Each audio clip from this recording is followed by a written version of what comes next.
Terima kasih pemirsa Bungo TV masih setia bersama kami di program Batas Waktu dengan pembahasan toharoh atau bersuci.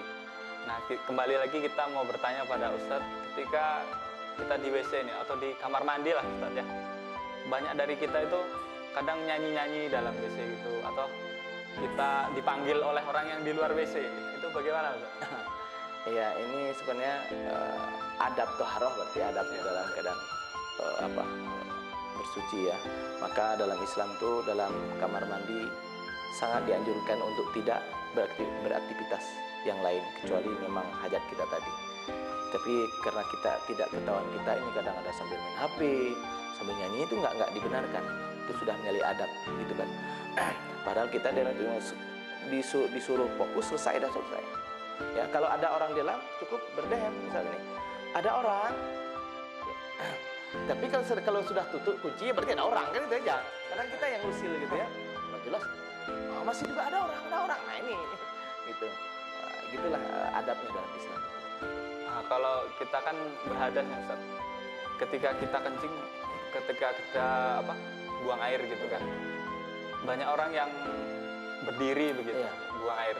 Jadi iya, sehingga air yang percikannya itu ke baju begitu. Iya. Bagaimana? Maka itu apakah harus ganti dulu baru ya, itu boleh sholat? Itu kan sudah najis. Kalau dia najis, ya kalau tidak mampu disucikan, ya mau diganti.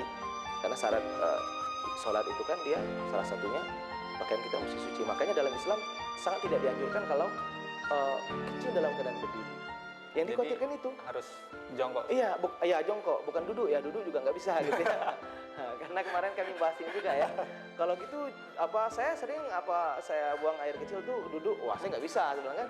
Nah, maka jongkok memang, dan ada adabnya jongkok. Lalu setelah selesai kita BAK buang air kecil, kita dianjurkan untuk berdehem. Gitu. Agar apa? Agar sisa-sisa air namanya? Kotoran air tadi? Air kencing tadi sisa-sisanya keluar. Kalau tidak berdehem, berdiri dia keluar lagi sedikit aja, maka itu sudah najis. Nah, ini yang jarang kita pelajari gitu ya. Sehingga kita wudhu begitu aja, sholat begitu aja, lalu kita bengong, kenapalah sholat saya nggak usuk?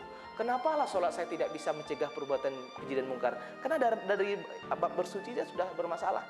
Kan apalagi dalam Islam ini, ketika Rasulullah melewati suatu kuburan, maka heran para sahabat Rasulullah agak heran diambilnya pelepah tamar gitu, ditaruhnya di atas kuburan itu. Lalu sahabat nanya, kenapa ya Rasulullah? Maka kata Rasulullah, tuh yang di dalam kubur itu lagi disiksa. Apa penyebabnya? Salah satunya itu pipis. Percikan-percikan itu sangat membahayakan, sangat bisa menyiksa kita di alam kubur. Nah, maka kita mesti hati-hati dalam cara BAK kita. Jangan sampai air-air itu kena percikan kita dan kita tidak tahu. Nah, maka kita mesti bersihkan itu dengan kembali tadi ke yang pertama tadi, air suci lagi mensucikan. Kalau kita kan misalnya lagi di perjalanan, nggak nemu air, misalnya kita lagi naik gitu, daerah hutan gitu. Kita sudah berjalan pecapan gitu misalnya, kebelet kan? Iya, pipis begitu. Ya, kalau dengan nggak ada air gitu. Ya, kalau tidak ada air maka boleh dengan benda yang kasar namanya, yang selagi itu tidak najis dan tidak membahayakan. Ya, mungkin bisa dengan daun yang kering, daun yang tidak membahayakan, gitu ya. Ataupun dengan batu tadi, boleh dengan batu yang bersih. Ya, batunya yang jelas yang suci ya. Lalu rasanya untuk sekarang juga tidak mungkin juga kita tidak ada air, setidaknya air minum kita gitu kan entah kita bawa minuman botol misalkan, tapi dan syarat airnya memang suci lagi mesti. Kalau air sirup tadi nggak bisa juga. Waduh, saya bawa misalnya air teh nih, itu aja ya nggak bisa, ya nggak bisa, malah berdatak semut gitu kan. Nah gitu. Seperti itu. Rasanya kalau untuk ini kan hanya hukum ya. Kalau untuk kondisi sekarang nih rasanya payahlah untuk tidak ada air itu gitu kan. Nah, gitu. Setidaknya sama rumah orang misal gitu kan. Apalagi Indonesia musim hujan terus. Seperti itu. Nah, Ustadz kan ada lagi nih pas kita sholat begitu. Pas kita sholat begitu kan, kayak ada keluar sedikit begitu karena kita tadinya mungkin pas kencing tidak keluar semua, Tidak jadi berdehem. pas tidak berdehem gitu kan. Pas sholat agak kayak keluar sedikit. Apakah kita sholatnya batal atau harus mengulang? Ya, jadi sebenarnya ada dua kemungkinan. Kalau kita tidak berdehem tadi, kemungkinan besar memang dia yang keluar itu adalah najis tadi, ya. Tapi kalau kita sudah berdehem, sudah maksimal mungkin, itu hanya bisa saja was-was setan. Ya, setan bikin biar kita ragu. Nah, gitu ya. Nah, kalau dia memang keluar ya batal sholat kita karena sudah kena najis. Misal kita dalam keadaan sholat nih, ternyata itu tadi keluar, misal sisa-sisa pipis tadi belum selesai, maka batal, ulangi sholat kita, bersihin dulu.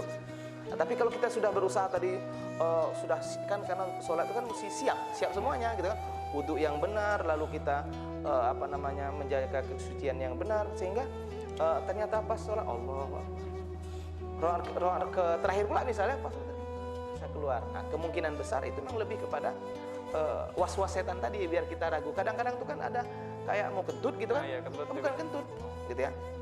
Bisa saja itu hanya was-was setan yang buat kita ragu. Nah, gitu. Jadi nggak apa-apa dilanjutkan apa-apa. di sholatnya. Baiklah pemirsa, mungkin sekian dulu segmen ketiga ini. Kita akan lanjut ke segmen keempat nanti. Banyak pertanyaan atau mungkin dari pemirsa ada yang mau bertanya bisa menghubungi kami di chat WhatsApp melalui nomor 0822 5524 4126 atau bisa juga melalui DM Instagram kami di @program_bungo_tv. Tetaplah bersama kami di program Batas Waktu dengan pembahasan Toharoh. Bungo TV selalu di hati.